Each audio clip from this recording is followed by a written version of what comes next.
My dad was killed in Tower 2 of the World Trade Center on September 11th, 2001. The impact September 11th had on my family is very extraordinary. As having a cousin who's a survivor of Tower 1 and a father who was killed in the second tower, that day really shaped my life and my family's life. September 11th, 2001, I was in 7th grade. I was in middle school, living in Summit, New Jersey, and my father worked in the city. I remember getting pulled aside from gym class actually, and being told that there'd been an accident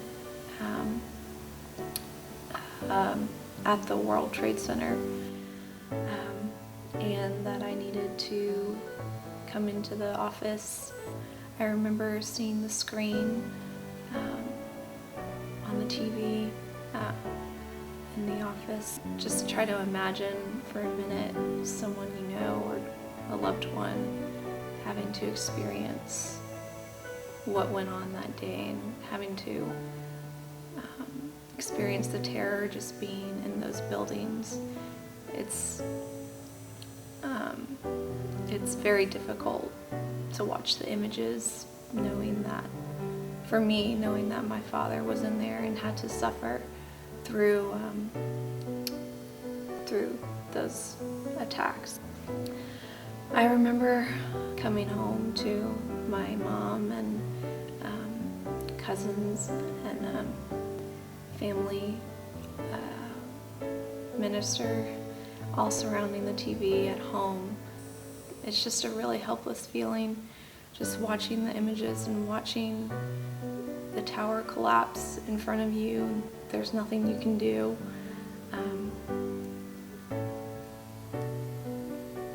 We went for months not knowing where he was. He still hadn't been found.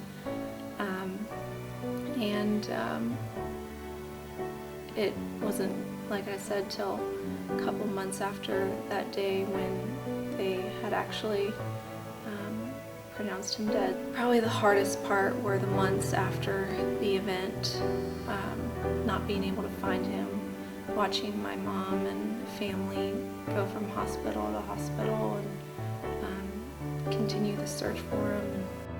It's my family and I's goal to find ways to remember my father and to be involved with organizations and projects around the country that go on to remember that day and to remember those whose lives were lost that day. With the 10th anniversary coming up, I think he'd be very proud, and it's honoring that day is a great way to really help overcome what happened 10 years ago. 9/11 really isn't forgotten. All those that died that day are continually remembered each year.